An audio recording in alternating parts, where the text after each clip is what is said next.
All right, thank you so much for coming. Today we're going to be discussing the May Revise.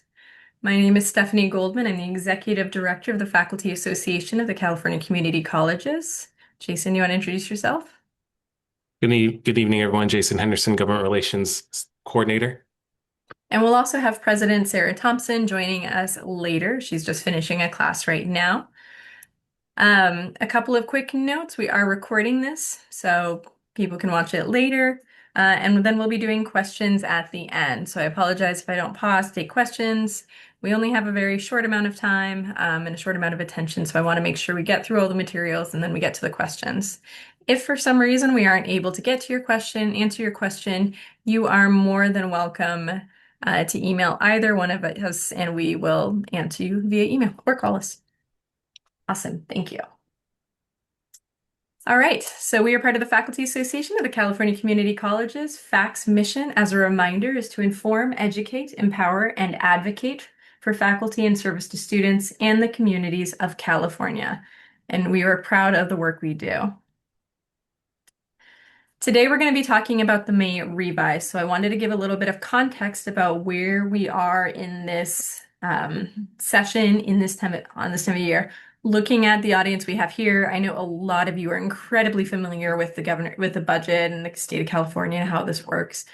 But for those of you who might not be so familiar, the way it works is on January 10th, the governor, or before, the governor introduces his budget proposal for the following financial year, fiscal year.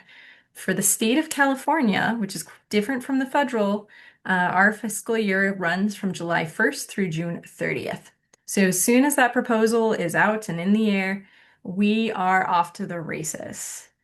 Throughout February, March, and April, there's a legislative analysis. The Legislative Analyst's Office looks at the budgets, they make their own predictions.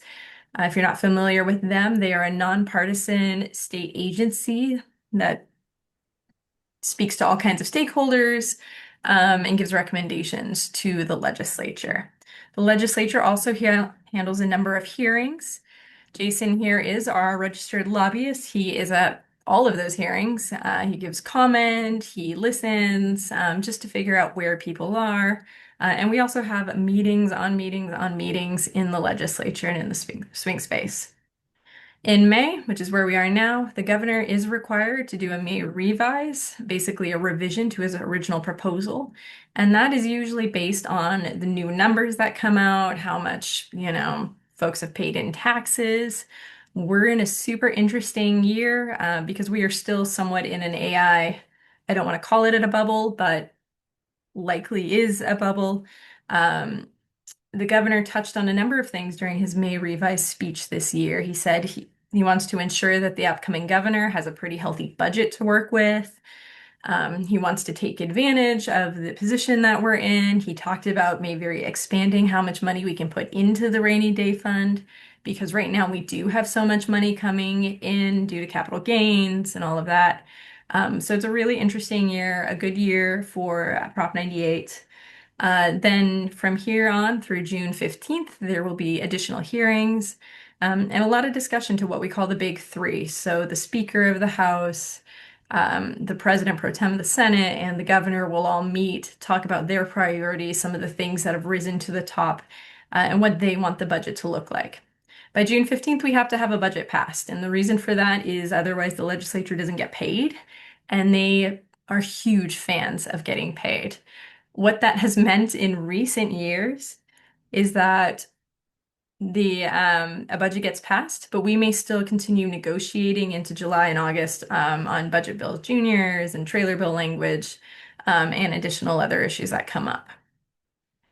Um, while all of this is happening, we also have our bill session going on, and Jason will talk more about that later. But budgets are value statements. This is how we show what we really prioritize. So the two go hand in hand and kind of work together pretty closely. So what you're looking at right here is a pie chart showing $27.7 billion of expenditures within the higher education sphere of California. The governor's budget looked at putting around 20% of that 27.7 billion to the University of California. 13% would be going to the Student Aid Commission, which is what handles the financial aid our students receive, Cal Grants.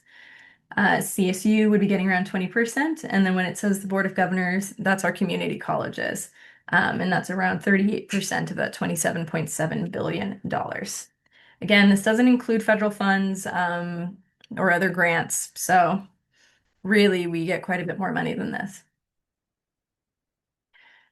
Total state budget was proposed at $349.4 billion. General spending increased to $24.6 billion. And as I've already mentioned, state revenues were actually a lot higher than anticipated in January due to stock market growth, AI-related investments, certain things going public.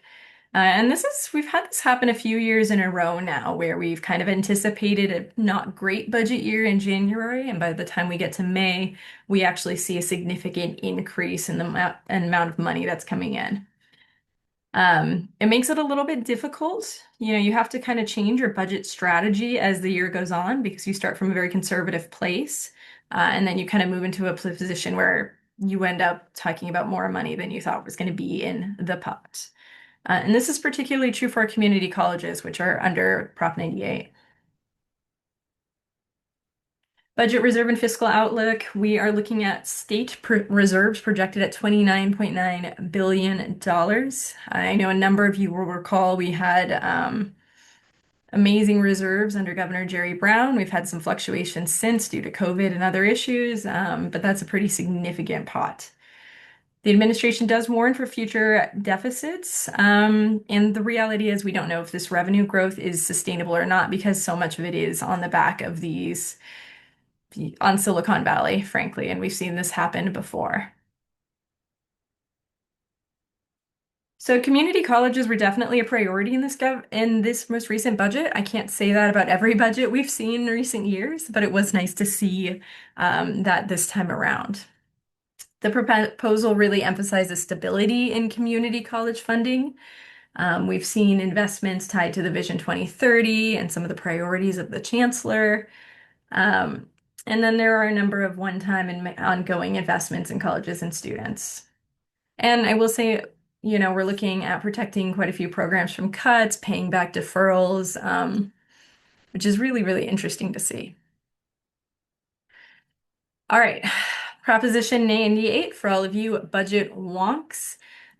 This year's under a test one, which means we're in a pretty good financial situation, at least insofar as Proposition 98 is concerned. And that means that we are looking at higher per pupil funding levels. So that guarantees us roughly 40% of the general fund revenues, plus the additional local tax property revenues. So that's a good place to be. It's approximately $6.4 billion above what the governor's January proposal was. So when I say we have to shift our budget strategy, we're really shifting it. And we'll get more into what our priorities were this year, but much of the additional funding must be deposited into the Proposition 98 rainy day fund, which is interesting to see. And then if you look at this chart over here, you can see how much higher we're looking at in this May revision compared to past revisions. One of the most interesting proposals in this revision was the super COLA. So originally there was a statutory or a January proposal of a 2.41% cost of living adjustment. This wasn't really shocking to anyone. What was so surprising is the governor proposing an additional 1.7% to add to that COLA. So we're looking at $438 million in apportionments. We still face the issue in our community colleges of how is this COLA going to be appropriated? And it's still looking like it's only going to go to those colleges that are on the student-centered funding formula. One of FACC's strongest positions this year has been we want to see a cost of living adjustment go to all community colleges, regardless of whether they're on hold harmless, stability, student-centered funding formula, or any others. Part of this COLA, at least what that was in the budget summary, is the governor intends to be used on 14 weeks of paid maternity leave. And I'll get more into that a little bit later. But it is pretty interesting to see such a large COLA proposed for our colleges and for K-12.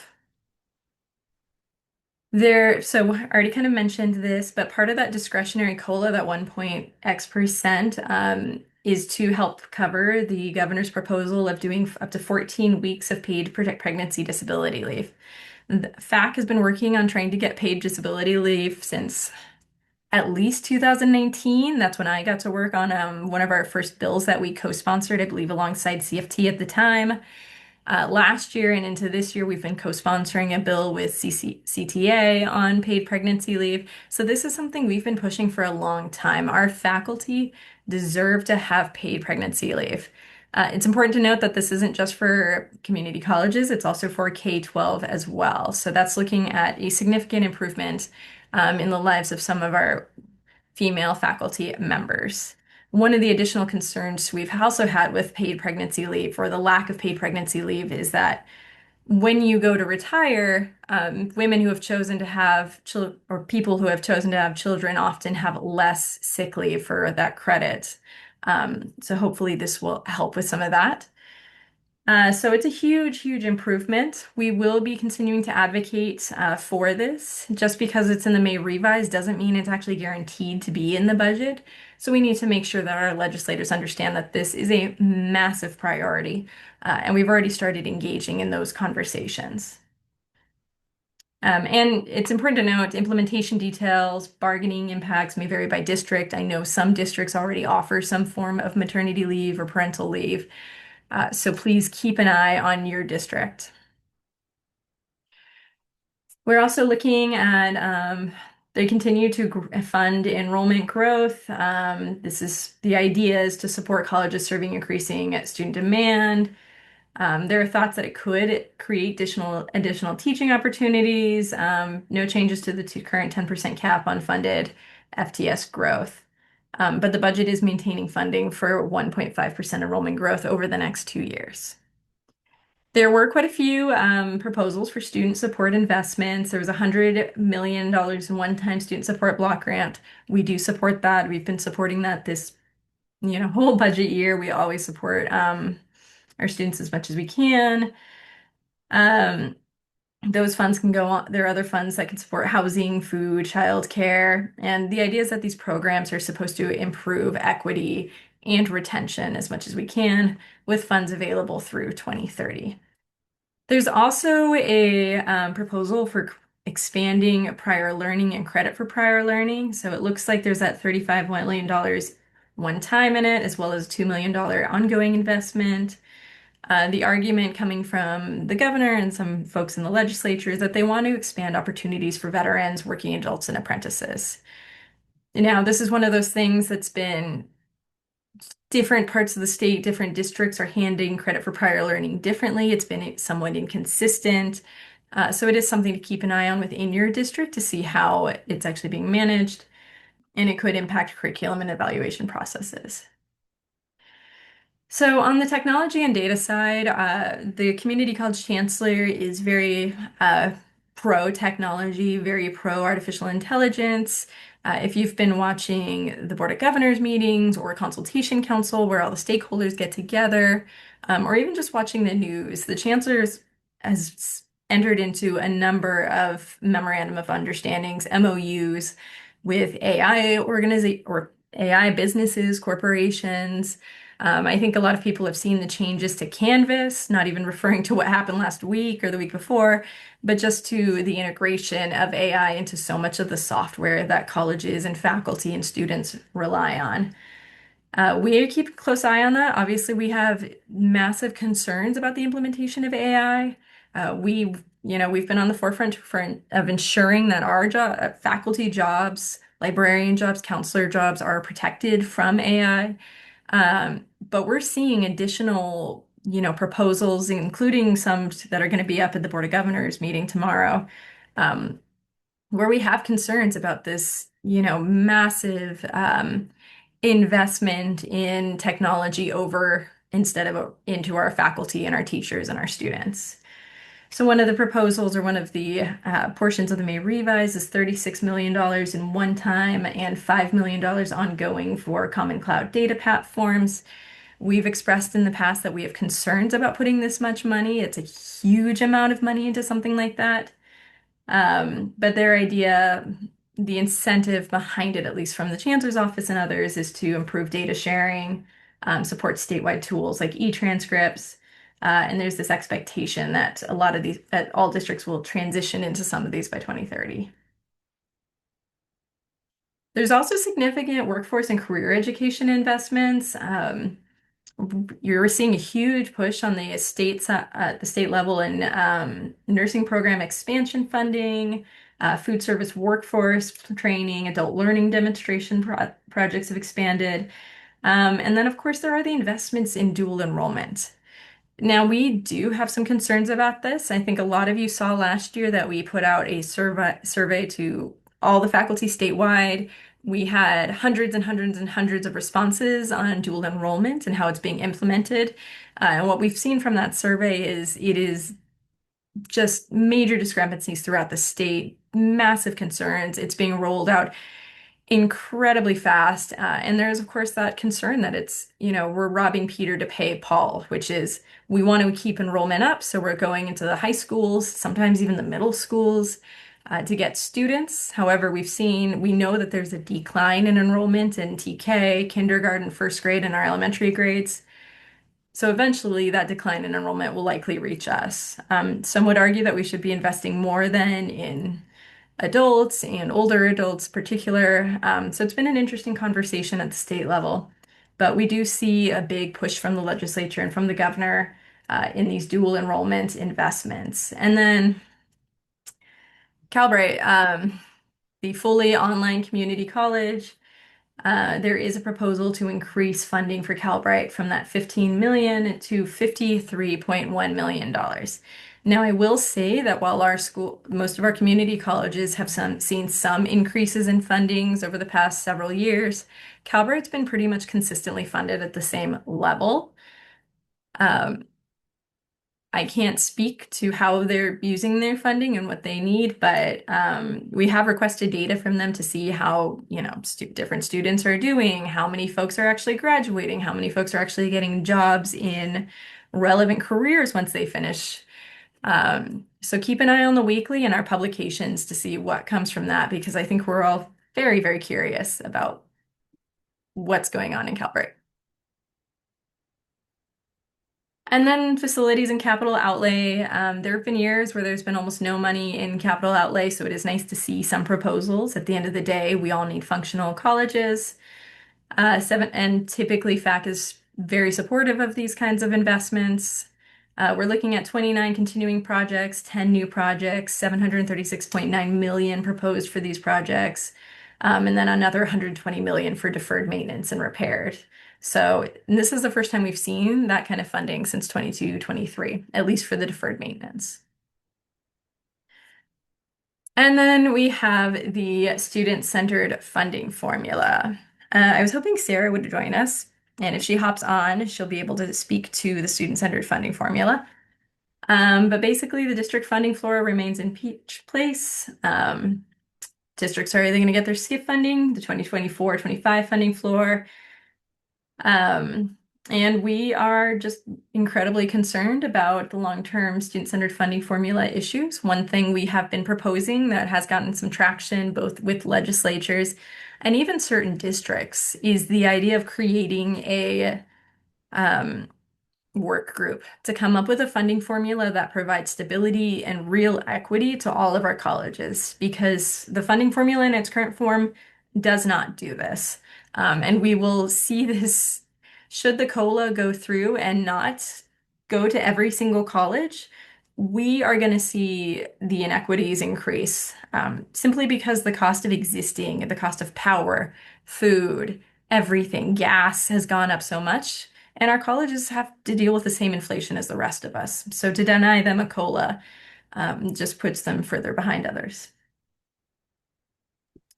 And I've touched on most of what our budget advocacy has looked like, but Again, we are pushing for that student-centered funding formula work group, a COLA for every college, regardless of whether or not they're on hold harmless or stability or what their status is. We are pushing for more increased funding of the part-time healthcare program. That's a major priority for us, as well as increasing funding for part-time office hours. I know a number of other groups are also pushing for more funding for the part-time office hours program. That's something that benefits everyone, especially our students. Full-time faculty hiring, always a priority for us. And then, like I said, we do support the $100 million Student Services Block Grant.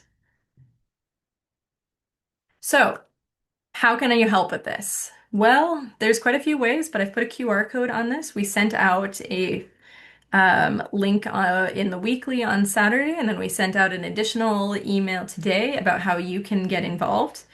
I will say that this takes you to a landing page where you can put in your address and send an email to your assembly member and your senator, and it'll do that all for you automatically. The email's already written. Now, if you'd like to make some changes, for example, add that you support the 14 weeks of paid disability for pregnancy leave, you can absolutely do so. And in fact, I'd encourage you to do so. The focus of this is really primarily on that COLA for all colleges, as well as creating the SCIF work group. But again, we are supporting that 14 weeks of paid maternity leave. So get out your phones, scan the QR code, fill it out right now. It's an amazing, super easy way to be an advocate right this moment. So I'm now going to hand it over to Jason, who's going to just give a quick overview of what's going on in the bill world. Yes, thanks, Stephanie. Good evening, folks. For those who joined a little bit late, I'm Jason Henderson, the Government Relations Specialist here with FACC, and I'll be providing the legislative overview. So first up, we have, as we pivot into legislation, AB 65. This is the FACC co-sponsored measure that would establish the 14 weeks of fully paid pregnancy-related leave for K-12 and community college employees, again, experiencing pregnancy, childbirth, miscarriage, termination of pregnancy, and recovery from those conditions. I did see a question in the chat about why it only covers these ones. And essentially, this was how the legislation was written before the governor had entered that into the May revise. And so moving forward, we'll be working with budget staff, the governor's office to really shore that up. The bill also ensures employees maintain health care coverage during these leaves, and it prevents what would happen when leave was deducted from other accrued balances. Apparently, that was quite a significant issue that was going on. And so, again, this is really gained some traction with the May revising process when Governor Newsom proposed incorporating it into the statewide paid pregnancy leave framework. Agriar Curry, who is the author of this measure, really describes this as a major victory for educators and families alike across California. For FACC, I mean, this bill is really about workforce stability, equity, and retention. Our next bill is AB 1171, also a FACC co-sponsored measure, or a FACC-sponsored measure, excuse me. And this is focused on expanding access to healthcare benefits for part-time faculty across community colleges here in California. The bill really seeks to establish a clear statewide participation framework for the program by requiring district participation. Right now, not all districts participate, and the broader goal is to address the inequities experienced by part-time faculty who have often teach in multiple districts or have teach significant course loads, but still lack that consistent access to healthcare. Really, this bill provides, this proposal is based on the state's existing $200 million in annual appropriation for the program. This funding has been historically underutilized. Most recent statistics have measured it about being utilized around 63 million. So we have a lot of room to grow the program. Thank you. Our last sponsored bill here was AB 2019, our instructional continuity through faculty protection. This was a FACC-sponsored bill focused on preserving instructional continuity for students through faculty during emergency immigration-related disruptions that impacted faculty, such as detention, deportation, or denial of reentry due to ICE actions, and really providing instructional continuity through remote modalities and distance education infrastructure that was already in place in the Ed Code. So unfortunately, this measure was held on the Assembly Appropriations suspense file due to primary concerns of fiscal exposure, I guess you could say, even though the costs were minimal and nominal. There were some implementation questions as well, which didn't seem to raise as much as a flag. Um, so moving into our opposition bills, this slide highlights two bills FAC opposed this year because of concerns regarding either long-term impacts on instructional funding or public accountability. And so the first here is AB 2121 by Assemblymember Mark Berman. And this one was introduced in response to concerns over potential federal grant clawbacks affecting DEI grants like HSI, TRIO, and MSI programs. And so while FACT supports protecting those specific student services, we oppose the bill because it would weaken the 50% law by allowing certain locally backfilled federal grants to be excluded from that calculation. Historically, FACT, anything that would weaken the 50% law, we are opposed to. In my advocacy of this, we found that there's actually a better way forward 2121 to get through, and that's through the budget process. Of course, it's a tight budget year, as Stephanie had mentioned, but why should AB 2121 be the exception to that rule? So our concern was really, again, creating statutory carve-outs to the 50% law. And the second one here, SB 1262, involved district reserve caps. FAC raised concerns that would allow reserve cap balances to go up to 50% of the annual expenditures. So this would just, risk normalizing excessive reserves, accumulation of those reserves. But with our advocacy and joint advocacy from other stakeholders, the bill is now dead. And then the next set of bills here are our California Community College Baccalaureate guidance and programs. And these really just highlight the expansion and development of baccalaureate programs within the community colleges. This first one here, AB 2064 by Assemblymember Alvarez, which shift the duplication standards from a statewide prohibition model to a more regional workforce based framework. And the goal is to really improve that flexibility and responsiveness for regional workforces. AB 2301 focuses specifically on expanding BSNs or Bachelor of Science Nursing programs to address ongoing nursing shortages throughout the state. And our last one here, SB 960 by Senator Cabaldon, focuses more broadly on access and structural issues surrounding impacted community colleges. So think of your programs like advanced manufacturing or cybersecurity. So altogether, these bills really reflected a larger legislative trend toward expanding the role of community colleges in delivering four-year affordable degrees. Thanks, Jason. And then I'm just going to touch really briefly on what we're looking like at the political level. This is an election year, and this is a particularly interesting election year because there are so many folks running for governor. And this is the first time in recent memory that there is a possibility that we could end up with two Republicans running against each other because we are a top two states. So fascinating time in politics. I just wanted to show this brief overview of how many ballots have actually been returned. We've got 23 million ballots that have gone out. 971 have been returned. That's about 4%. These have mostly been Democrats. But that is a tiny, tiny percentage. So it's been really, really interesting politically. It's something we're watching closely. We have not come out and endorsed a governor's candidate officially yet. But again, we are watching the races incredibly closely. And then I just want to go back. I know one of you asked if we could put the code back up, and I did want to hand it off to our president, Sarah Thompson.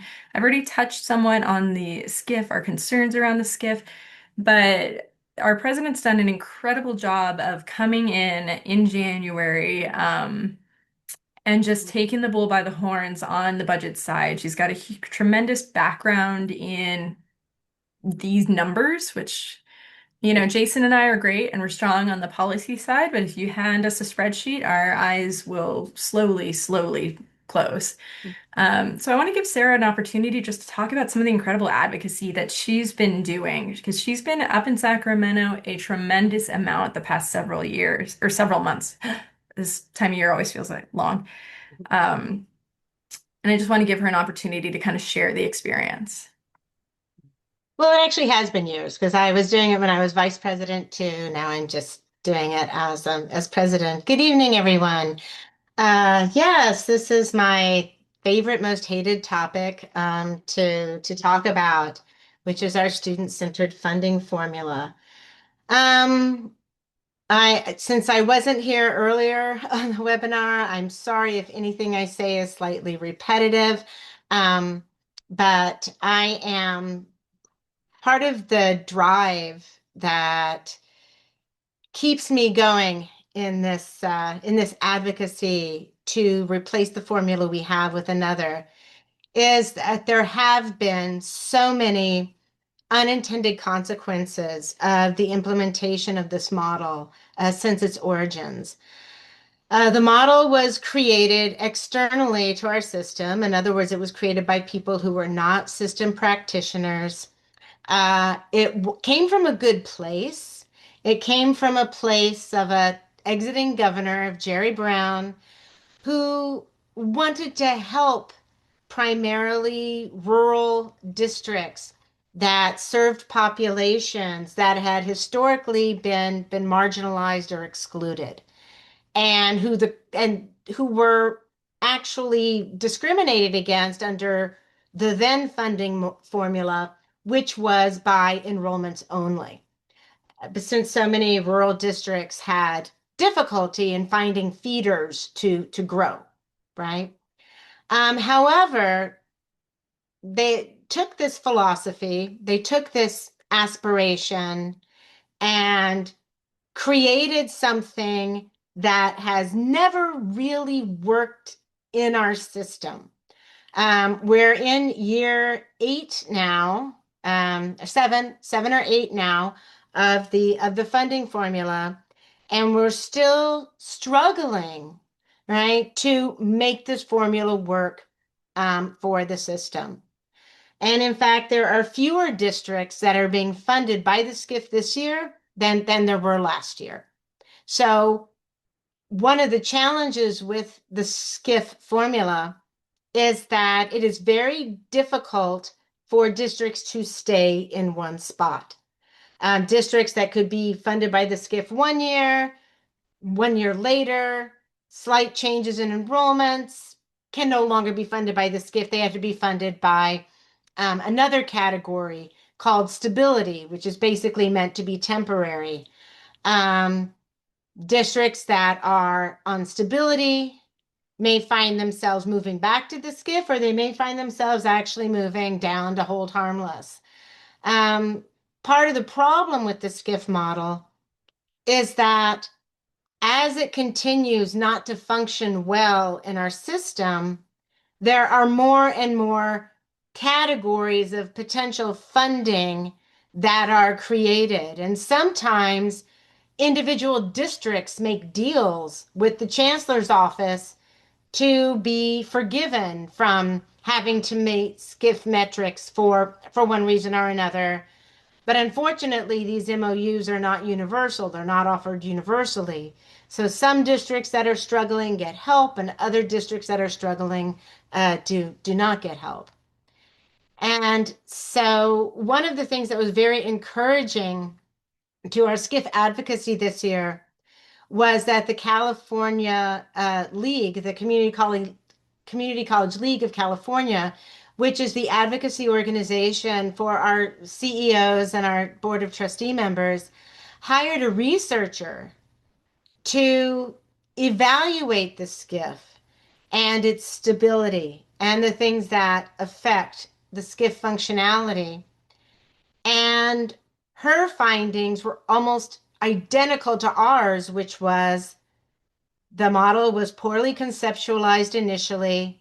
Secondly, it was implemented way too quickly without enough modeling.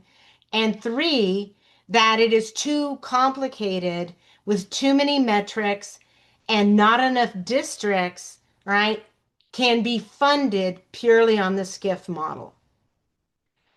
And that was like manna from heaven for us. Like, oh my gosh, yes, validation, right? That this is not some odd faculty group that is just, kvetching or is just bitching. But that there is actually now confirmation from other stakeholders, within our system that this model is not functioning the way it should, or may not be fixable. So, our primary budget ask for this year, our primary budget advocacy this year, has been to ask the legislature to pull together a work group to create a new model for our system. Except this time, the work group would be populated by participants in the system. In other words, by CEOs, by CBOs, by faculty, by unions. In other words, all of the stakeholders would work together to create a model that would work at least for most districts, right, in the system. We're always going to have districts that are exceptions, that are going through some kind of unusual demographic crisis, natural disaster, etc., where any kind of model probably wouldn't work very well for them. But it's so much easier to think of a way to fund a few districts than thinking of ways to fund the majority of districts, which is what we are doing right now. And so that is our primary advocacy push. The league's researcher supports this approach as well. In fact, she identified, interestingly enough, the state of Texas. And Texas doesn't get a lot of accolades for anything they're doing recently in higher education, with the exception that they actually internally created a funding model that is working really well for them. So, yes, they're struggling with academic freedom and the destruction of DEIA. But the one thing they have that we can look to is they have a good funding model. And it's based on carrots and not punishments. And the SCIF model is largely based on punishments, on punishing districts that do not meet certain thresholds of the arbitrary metrics that they create. So that is our primary legislative push. We are also pretty much the only organization at this point of time that is advocating for our hold harmless districts, to end the practice of punitively withholding a COLA, which is just so damaging and sends so many districts on a death spiral of funding. And we're really at a crisis point, at a tipping point now. This was a horrible idea to punish, underperforming districts by withholding COLAs. You would never see this in another department within the state government. You wouldn't be punishing kidney dialysis centers funded by the state, because one center didn't do enough dialysis when the other one did. You wouldn't see this. You wouldn't see K through 12 teachers punished, right, in this manner. State employees are state employees regardless of where they are employed. And if one state employee deserves a COLA, a cost of living increase to their salary, then all do. So this is a horrible precedent to set for the rest of our state, and we can't get rid of this soon enough. will this group also look at why the wealthiest districts, basic aid, well, first of all, basic aid districts are not the wealthiest districts. There are some wealthy basic aid districts, but there are also some basic aid districts that are hanging on by the skin of their teeth and that are just barely basic aid, but they're choosing to remain basic aid because their only other option is hold harmless, and that would be more devastating. Actually, the districts that spend the most per pupil, right, or sorry, per FTE, which is how we identify per pupil, are the districts that are on stability. Um, and if you take just a pure average, those are the ones that are actually benefiting the most right now for per FTE spending. But yes, we do look at stability. I mean, sorry, we do look at basic aid districts, um, but only in terms where they come into play is really our evaluation of reserves because some of our basic aid districts have really high reserves. Again, that's not universal. There are some basic aid districts that have perfectly reasonable reserves, but there are some that are extremely high, and so they get folded in to the reserves analysis with the different SCIF winners and stability winners who also have incredibly high reserves. Let's see. The point is that some basic aid districts are not spending it all on students, but on reserves. Yeah, some are, not all of them. Again, when we look at the most egregious reserve holders in the state, they are not basic aid districts. They are SCIF winners, and they are SCIF, and they are districts that are sort of riding on stability. So the SCIF definitely made a huge difference in terms of the amount of reserves held by our system and the sort of ridiculous numbers. I mean, right now we have districts with 98% reserves, 91% reserves. There's no state agency that should be holding reserves, in those levels.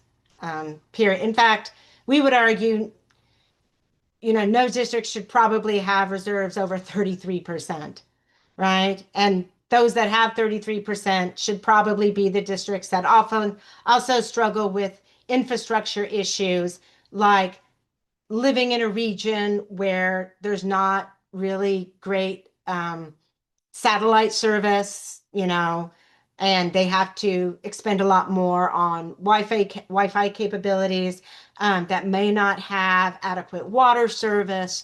And those districts, it would make more sense that they would need slightly higher reserves. Um, but you know, 33% is pretty much our ceiling for, responsible state agencies. Awesome. Thank you so much, Sarah. If anybody else has any questions, you can place them in the chat and we're happy to answer them. And if not, I will move on. And thank you so much for those of you who submitted comments because we can see the stats when emails get submitted to your legislators. It really makes a huge difference. It means that their constituents are actually watching, paying attention, and really care about their stuff. It's a lot more effective for their constituents to fight for COLA for all colleges and a skip work group than even when we go into their offices because, they see us all the time. We don't necessarily vote in their district, but you all have that kind of power. So thank you so much for those folks who use the QR code there. Now, I did want to put up the California Great Teacher Seminar. We put on two Great Teacher Seminars in the summer. We have one in San Diego, and then we have one in Monterey. And I believe we still have scholarships available to folks who have not done the Great Teacher Seminar, and that helps cover the cost of attending that. So it's definitely something to look into. We encourage part-time faculty as well as faculty who have only been teaching a few years. So please, please, please check out our website. There's incredible information about this. It's an amazing, inspiring program. You give me just a second. I'm actually in the process of typing all the fund balances for all the basic aid districts since there was a question about that. It's just going to take me a second. So if you're interested in the reserves of the basic aid districts. I'm typing them all in right now. Basic aid this year, West Valley has 70%, South Orange has 46, San Mateo has 23, San Jose has 34, Napa has 36, Miracosta has 27, Marin has 50, and Foothill De Anza has 21.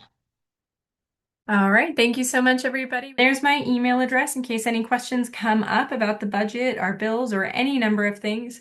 We will be hosting another one of these webinars in June after the final budget is signed. We'll give you updates on the budget, updates on our bills, and we will talk about the direction of the election and what we foresee happening in November as well. So thank you for your participation. It's so nice that you all took time in your evenings to do this, and we hope to see you again in June.